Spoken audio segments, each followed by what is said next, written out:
tardes. Llegó el final, como dice Joaquín Sabinas en la canción Ruido, y al final llegó el final. Bueno, pues este es el último vídeo del curso, el último vídeo del temario.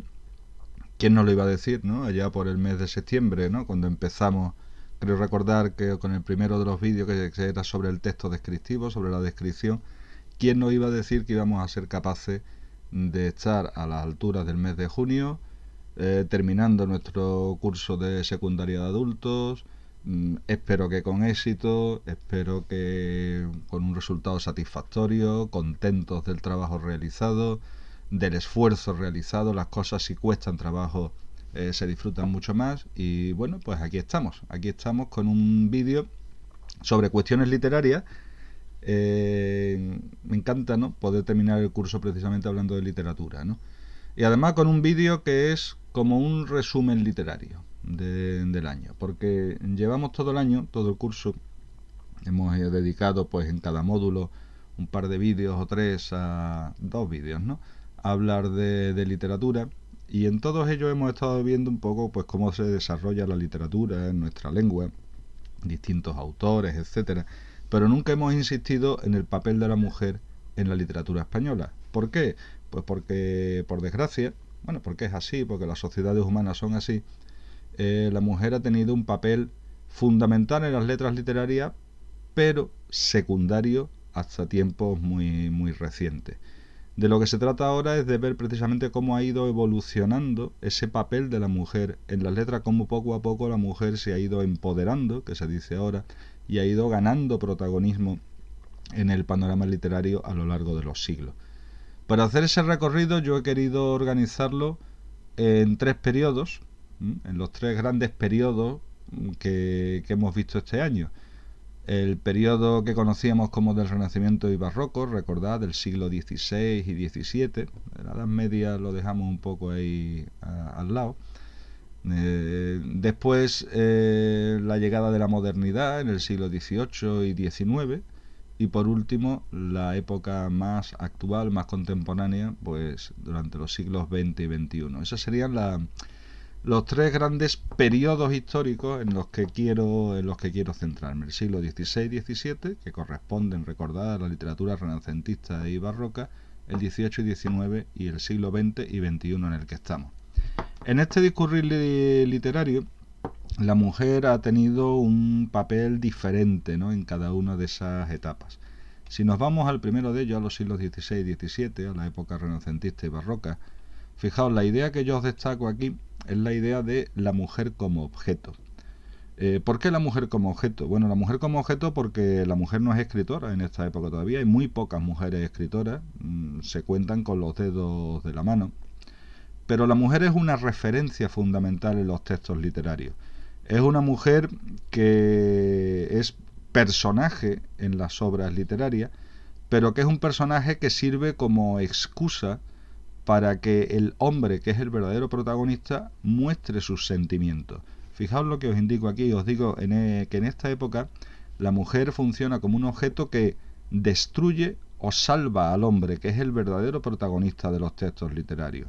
Fijaos, vámonos a los ejemplos, a ejemplos literarios, ¿no? Nos podemos encontrar con la mujer destructora, ¿no? Nos vamos a los orígenes de la literatura, ¿no?, a la Biblia, ¿no? Ahí tenemos a un personaje literario como es Eva, la Eva de Adán, ¿no?, que funciona no por su propia identidad personal, sino como una excusa para mostrarnos la idea de cómo el ser humano pierde los dones divinos.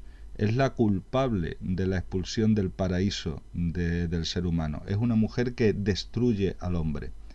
Frente a ella nos encontraremos con un personaje literario más adelante, también sin salir del marco de la literatura religiosa, que será la Virgen María, que tendrá el papel contrario. Es la mujer que salva al hombre de su propia destrucción.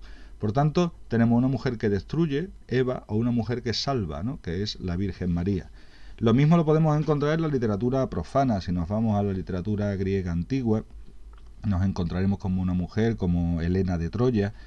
Es la que provoca de alguna manera, ¿no?, la Ilíada, en ese texto que inicia la literatura griega, la que provoca la destrucción de los hombres. Por el amor de Helena se organiza la guerra entre griegos y troyanos, que termina pues con la extinción de una estirpe y de una raza, como es la raza de los troyanos. Ahí tendríamos a Helena como mujer destructora. Pero frente a ello tenemos una mujer que salva también, que es Penélope, ¿no? La esposa de Ulises, uno de los héroes griegos, ¿no? Que se mantiene en la casa esperando al marido, cuidando el reino de Ítaca hasta que el hombre llegue, ¿no? Ahí tenemos una mujer que salva al hombre. Fijaos, por tanto, este papel de mujer que destruye, mujer que salva, es el papel que va a tener la mujer en las letras casi desde los orígenes. Eso también lo veremos en el siglo XVI y XVII. Nos encontraremos ahí con mujeres hermosísimas cuya belleza sirve para que el enamorado, el hombre enamorado, pueda purificarse, alcanzar la perfección, acercarse a Dios, puesto que la mujer es el reflejo de la belleza y la bondad divina, pero por otro lado también puede destruir al hombre, puede hacerlo infeliz, puede hacerlo sufrir. Mujer, por tanto, que destruye o que salva, pero siempre en un papel secundario, ¿no? Aunque es el centro de los textos literarios en muchas ocasiones, pero su papel es secundario, los grandes protagonistas son hombres. Bueno, en ese contexto en el que la mujer tiene muy poco protagonismo efectivo, ella no escribe los textos literarios, nos encontramos con dos grandes mujeres, ¿no? Que son, por un lado, Teresa de Jesús, Santa Teresa de Jesús, para los que sean más religiosos, pues una mujer avanzada, una mujer revolucionaria para su tiempo, una mujer que acomete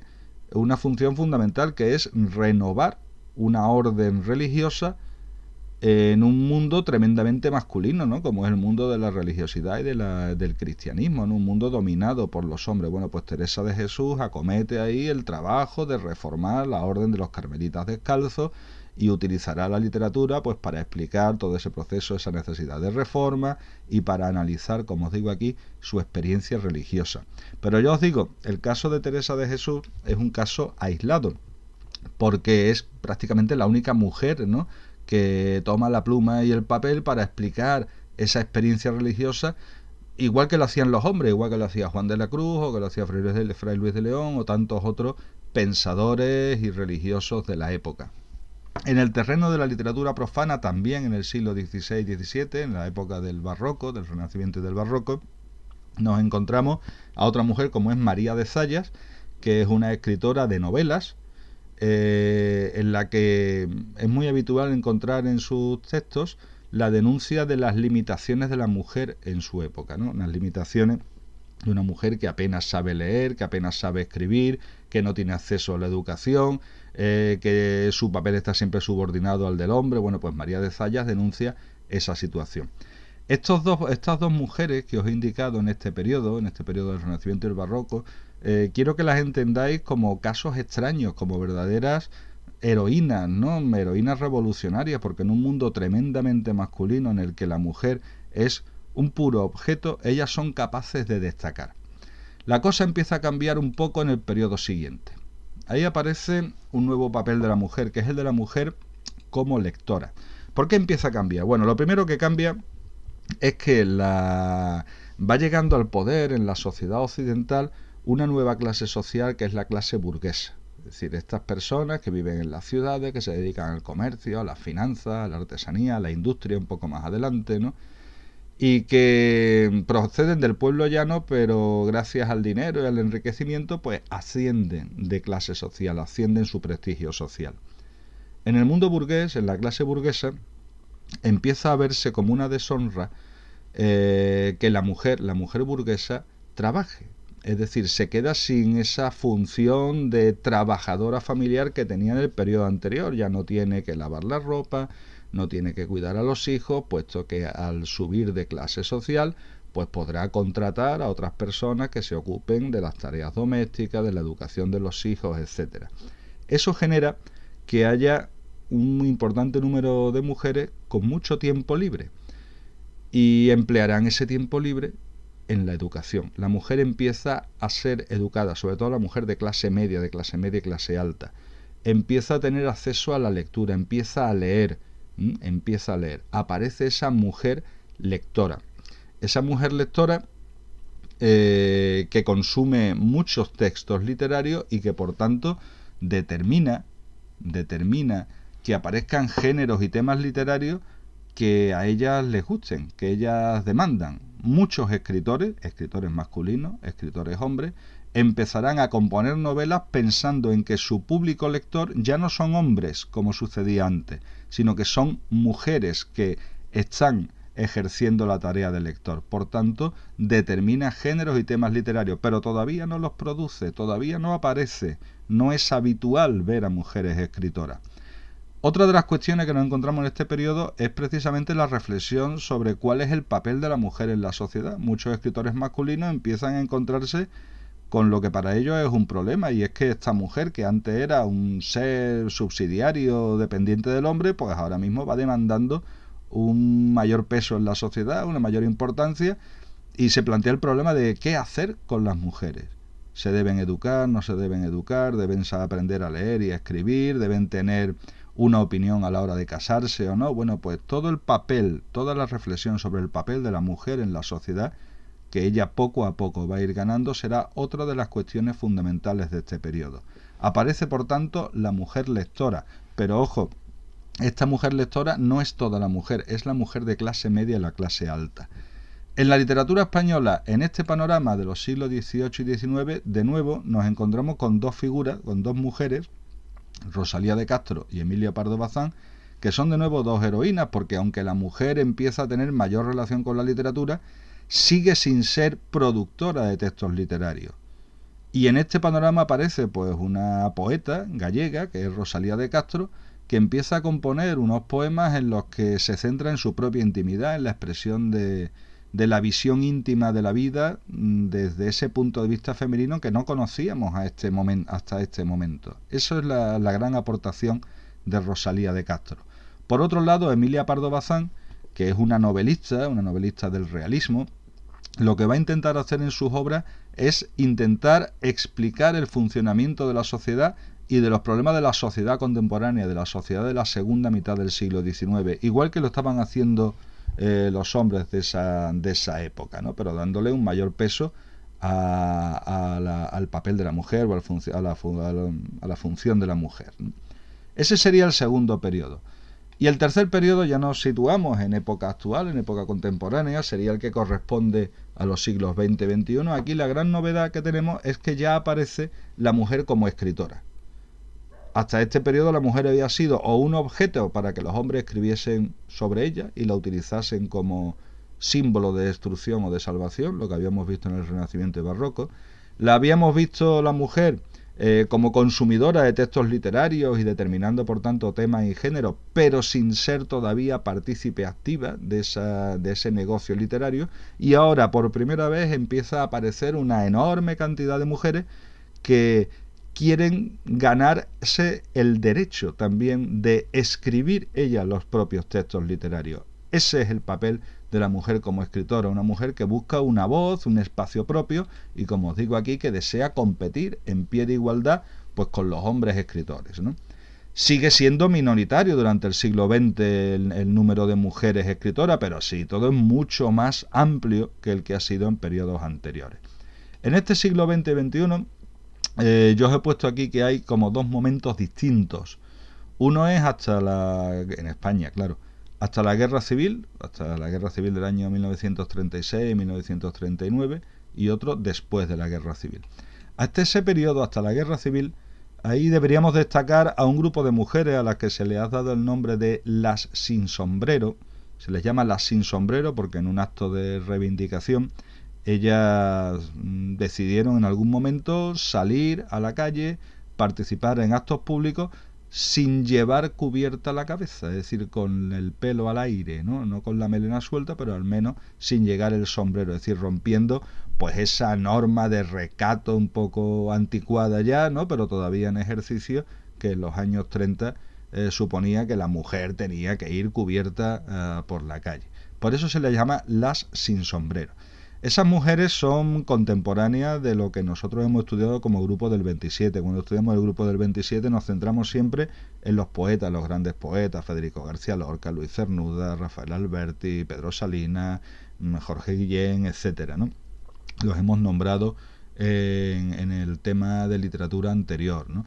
Pero junto a ello, pues aparecen también una serie de mujeres que reivindicaron el papel femenino en la vida cultural y en la modernidad, escritoras, pintoras, músicas, que tuvieron una gran importancia en su tiempo, aunque es verdad que la historia posterior las ha relegado a un segundo lugar y solamente ahora pues empieza a recuperarse su memoria, ¿no? ¿Quiénes son esas mujeres? Pues Rosa Chacel, María Teresa León, Josefina de la Torre, María Zambrano, Ernestina Champursin, Concha Méndez, pues son nombres fundamentales de la historia de la cultura española. Ahí tenemos una novelista como Rosa Chacel, poeta como María Teresa León, pintora como Josefina de la Torre, una filósofa como María Zambrano, otra poeta, Champursin, Concha Méndez, que escribió poesía y novela. Bueno, gente muy, muy importante.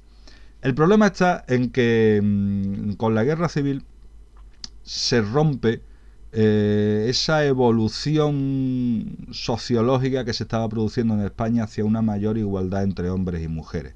De manera que la España que surge de la guerra civil es una España que vuelve a los valores tradicionales, que vuelve al predominio de lo masculino, en el que la mujer vuelve a estar sometida a la parcela de los familiares, a la parcela de lo masculino. Recordad que la España franquista, la España que sale de la guerra civil, es una España que se basa en tres conceptos básicos: Dios, patria, familia.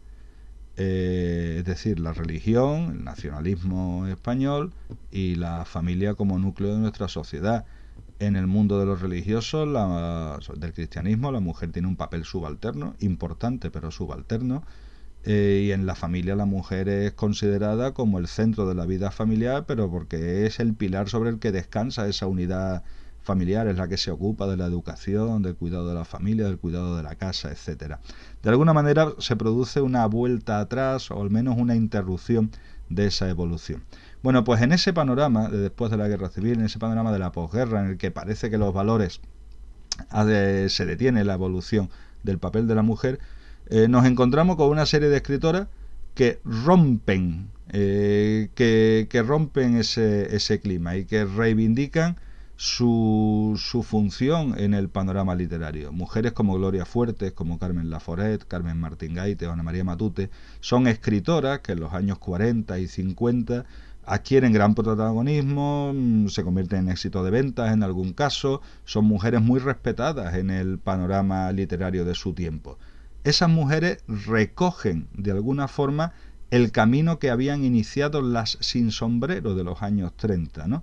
Y son capaces de sembrar pues el terreno, de abonar el terreno para la situación que nos encontramos en la actualidad, en la que la mujer pues tiene un acceso, si no en total igualdad, pero muy cercano a ese papel de igualdad, al menos en el terreno de lo literario, repito, que nos encontramos pues hoy en día, ¿no? Con escritoras de primer nivel y que podríamos, no sé, si tuviéramos que hablar de los grandes escritores de la actualidad, pues probablemente una buena parte de ellos pues tendrían nombre de mujer, ¿no? Rosa Montero, Almudena Grande, Lucía Echevarría, ¿no? Serían Espido Freire, ¿no? Serían grandes escritoras del momento.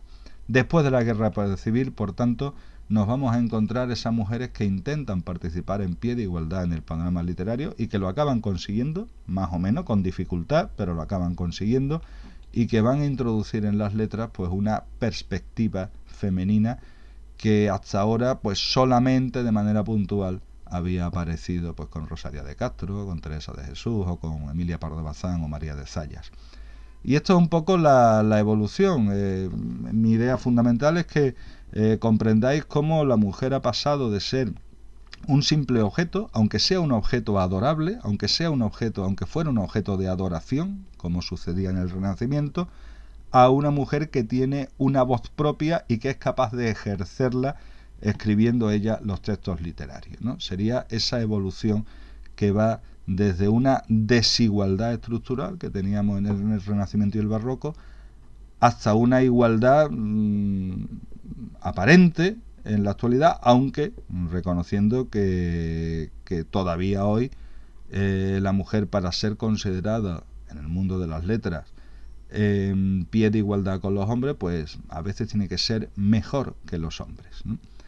Pero bueno, ese es el camino, y en algún momento pues se llegará a la igualdad absoluta entre sexos. Y esto sería pues la evolución, ¿no?, del papel de la mujer a lo largo de las letras, reducido ahí al mínimo. Con esto hemos acabado el curso. Después de 8 meses, ¿no?